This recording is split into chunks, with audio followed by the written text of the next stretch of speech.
గతం వద్దు భవిష్యత్తు గురించి ఆలోచిద్దాం. 3/9 పోయినా రుణమాఫీ కాలేదు. కాంగ్రెస్ మాయమాటలతో ప్రజలు మోసపోయారు. మార్చి 17 తర్వాత ప్రజల్లోకి వెళ్దాం. BRS working president KTR. ప్రస్తుతం మనం గతం గురించి మాట్లాడుకోవద్దని భవిష్యత్తు గురించి ఆలోచిద్దామని BRS working president Kalvakuntla Taraka Ramarao అన్నారు. డిసెంబర్ 9వ తేదీన సోనియా గాంధీ జన్మదినం సందర్భంగా రైతులకు 2 లక్షల రుణమాఫీ చేస్తానని చెప్పిన రేవంత్ రెడ్డి జనవరి 9, ఫిబ్రవరి 9, మార్చి 9 3/9 పోయినా కూడా ఇప్పటి వరకు రైతులకు రుణమాఫీ చేయలేదన్నారు.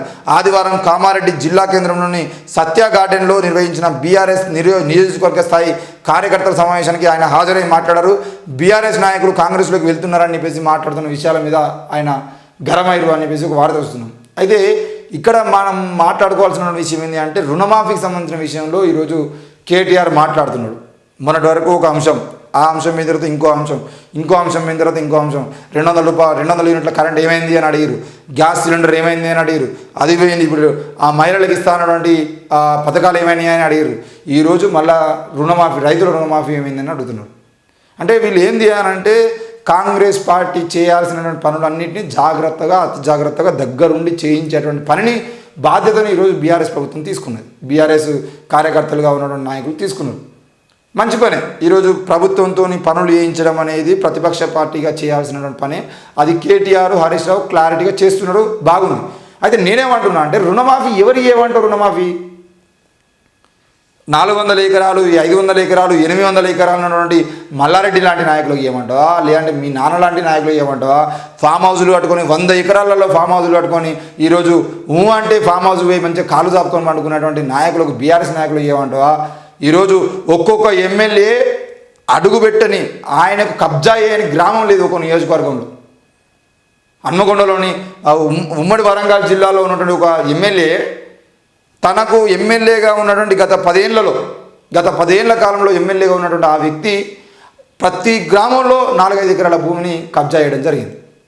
మరి అట్లాంటి రైతులు, పేద రైతులు అన్నటువంటి మీ బీఆర్ఎస్ నాయకులకు రైతులు రుణమాఫీ అన్నా ఎవరికి ఇవ్వాలి రుణమాఫీ?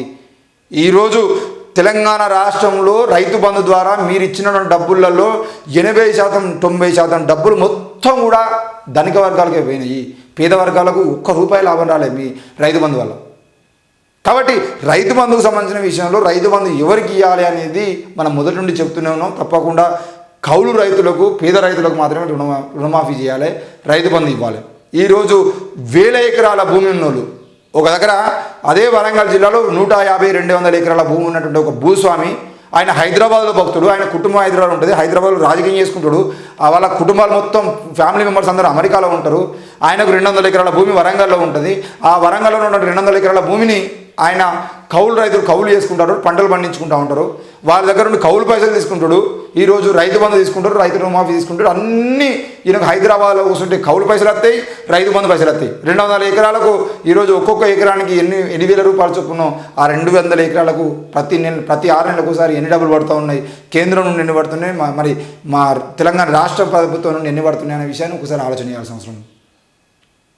ఈరోజు ఉద్యమకారులు అని చెప్పుకున్నటువంటి వాళ్ళకు కూడా 100 ఎకరాల భూములు ఉన్నాయి. ఆ రైతు బంధు, రైతు రుణమాఫీ వల్ల ఎక్కువ శాతం ఈ భూస్వాములకు లాభం చేకూరుతుంది. కాబట్టి ఆ భూస్వాముల్లో ఒక భూస్వామి కేటీఆర్ కాబట్టి ఈరోజు రైతు రుణమాఫీ గురించి మాట్లాడుతున్నాడు తప్ప ఈ తెలంగాణలో పేదరికం గురించి, ఈ తెలంగాణలో ప్రతిపక్ష నాయకుడు అని చెప్పుకున్నటువంటి కేటీఆర్ మొన్న కవిత మాట్లాడింది భవ్య వైష్ణవికి సంబంధించిన విషయంలో ఎందుకు కేసు నమోదు చేయట్లని. మీకు దమ్ముంటే పోయి ఆ భువనగిరి స్కూల్ ముందర మీరు కూర్చోండి. సూర్యాపేటలో ఇమాంపేట స్కూల్లో 2 బిడ్డలు ఆత్మహత్య చేసుకుని చచ్చిపోయారు, ఆడపోయి కూర్చోండి. ఒక్కొక్క గురుకుల పాఠశాలలో ఈరోజు తినడానికి తిండి కూడా చక్కగా లేదు. ఆ విషయాన్ని మేము మాట్లాడండి. ప్రభుత్వంలో ఉన్నటువంటి వ్యక్తులను నిందించడం కోసం మీరు కార్యక్రమాలు ఏర్పాటు చేయడం కాదు, ప్రజా సమస్యల మీద పోరాటం చేయండి. ప్రజా సమస్యలు ఎక్కడున్నాయి, ఆ ప్రజా సమస్యల దగ్గర పోయి పోరాటం చేయండి. ఈరోజు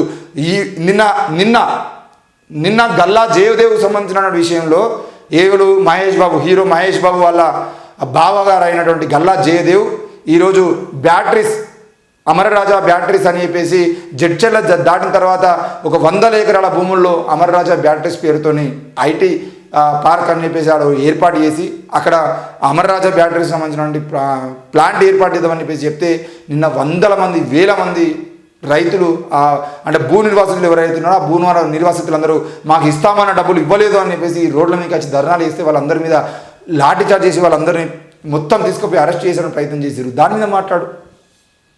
అమర్ రాజా బ్యాటరీస్కి ఐటీ పార్క్ పేరుతో అమర్ రాజా బ్యాటరీస్ గల్లా జయదేవ్ని తీసుకొచ్చి తెలంగాణలో పెట్టుబడులు పెట్టిస్తూ ఉన్నటువంటి రేవంత్ రెడ్డి గారు ఆలోచన చేయాల్సిన అవసరం ఉంది కదా. దాని మీద మాట్లాడి ప్రజా సమస్యల మీద అడిగే ప్రజలకు అండగా ఉండండి, భూ నిర్వాసితులకు అండగా ఉండండి. అసలు తెలంగాణ నుండి ఆంధ్ర పెట్టుబడిదారులను వెళ్ళగొట్టాలనే నినాదంతో తెలంగాణ రాష్ట్రం సాధించుకున్నాక ఈరోజు మళ్ళా గల్లా జయదేవ్ ఆంధ్రప్రదేశ్ నుండి వచ్చి ఇక్కడ పెట్టుబడులు పెడతా ఉంటే, ఈరోజు 100 ఎకరాల భూమిని ఆ గల్లా జయదేవ్ తీసుకుంటా ఉంటే మీరేం చేస్తున్నారు? అట్లాంటి విషయాల మీద మాట్లాడాల్సిన అవసరం ఉంది. మళ్ళీ పోయి గతం వద్దు అని అంటే గతం ఎందుకు వద్దు? 10 ఏళ్ల కాలంలో తెలంగాణ సాధించుకున్నటువంటి తెలంగాణ ఏంటిది ఉద్యమకారులకు 10 ఏళ్ల కాలంలో కనీసం మేము తెలంగాణ ఎందుకు సాధించుకున్నాం అనే విషయం ప్రశ్నిస్తే ఒక్కరు కూడా సంతోషంగా తెలంగాణ సాధించుకున్నాం అనే సంతోషంలో లేకపోయారు. మరి ఆ సంతోషం లేకుండా ఉండడానికి కారణం ఎవరైనా అన్న విషయాన్ని కూడా చెప్పాల్సిన అవసరం ఉంది కదా. దాని గురించి మాట్లాడండి. తెలంగాణ కోసం గజ్జె కట్టి గంతలేసినటువంటి విమలక్క లాంటి వాళ్ళ మీద కేసీఆర్ ప్రభుత్వం చేసినటువంటి అరాచక పాలన ఏదిందో తెలియదా? గద్దర్ లాంటి నాయకులకు మీరు ఇచ్చిన గౌరవం ఏందో తెలియదా? గతం వద్దు అనంటే గతాన్ని ఎట్లా మర్చిపోతారు తెలంగాణ ప్రజలు? గతాన్ని మర్చిపోకుండానే తప్పకుండా బుద్ధి చెప్పిర్రు. ఈ రేపటి రోజున మీరు మళ్ళీ తెలంగాణ ఉద్యమం నాడు ఏ విధంగా అయితే ప్రజల కోసం మీరు ఊరూరు తిరిగి పనిచేసిర్రో అట్లా ఈరోజు కేసీఆర్ గురించి చరిత్ర చెప్పుకోవడం కాదు, ఈరోజు కేసీఆర్ని ప్రతిపక్షంలో కూర్చోబెట్టిన ప్రజలు. ఆ ప్రతిపక్షంలో కూర్చోబెట్టినప్పుడు మళ్ళీ ప్రజల కోసం నిలబడతారా, అధికారం కోసమే ఆయన పాకులాడతారా అనే విషయాన్ని చూపిస్తే అప్పుడు మళ్ళీ ప్రజలు నమ్ముతారా లేదా అని తెలుస్తుంది. తెలంగాణ ఉద్యమంలో ఏ విధంగా కేసీఆర్ కూడా అడిగించినా అట్లా కేటీఆర్, కవిత, హరీష్ రావు ముగ్గురు పోయి రోడ్ల మీద పనిచేయండి తెలంగాణ కోసం. తెలంగాణలో ఎక్కడ ఏం జరుగుతుంది, ఏ అన్యాయం జరుగుతుంది, ప్రతి అన్యాయం మీద ప్రశ్నించే గొంతుగా నిలబడండి. అప్పుడు తెలంగాణ ప్రజలు ఎందుకు నమ్మరు?